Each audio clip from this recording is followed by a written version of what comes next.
బులెటిన్లో మరో breaking news చూస్తున్నాం. దేశవ్యాప్తంగా సంచలనం సృష్టించిన బాలీవుడ్ నటుడు సైఫ్ అలీ ఖాన్పై దాడి కేసులో రోజుకో విషయం వెలుగులోకి వస్తోంది. ఈ కేసులో ఇప్పటికే పలు అనుమానాలు వ్యక్తమవుతుండగా తాజాగా ఇందులో మరింత మంది వ్యక్తుల ప్రమేయం ఉండొచ్చని చెప్తున్నారు.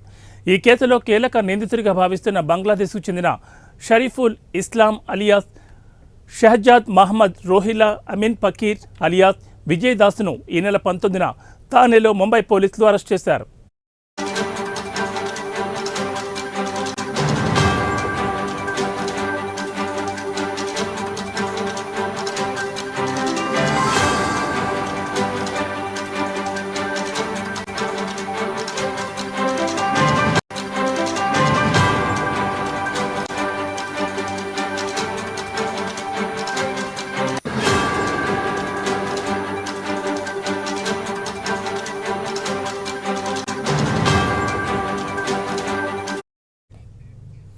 ఈ నెల 16న సైఫ్ ఇంట్లోకి ప్రవేశించిన నిందితుడు దొంగతనం చేసే ప్రయత్నంలో సైఫ్పై కత్తితో దాడి చేసి 6 చోట్ల గాయపరిచాడు.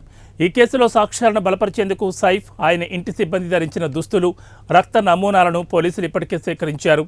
నిందితుడి దుస్తులపై ఉన్న రక్తపు మరకలు సైఫ్వేనా అని నిర్ధారించేందుకు వారి దుస్తులు సేకరించారు.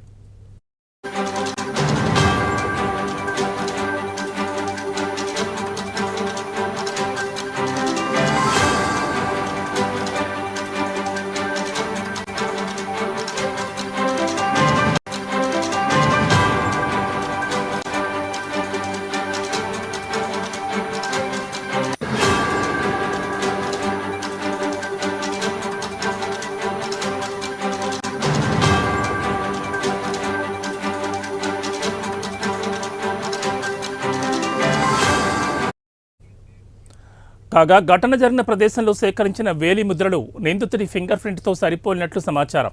కాగా సైఫ్పై దాడికి నిందితుడు ఉపయోగించిన ఆయుధాన్ని ఎక్కడి నుంచి తీసుకొచ్చాడన్న వివరాలు ఇప్పటివరకు తెలియరాలేదు.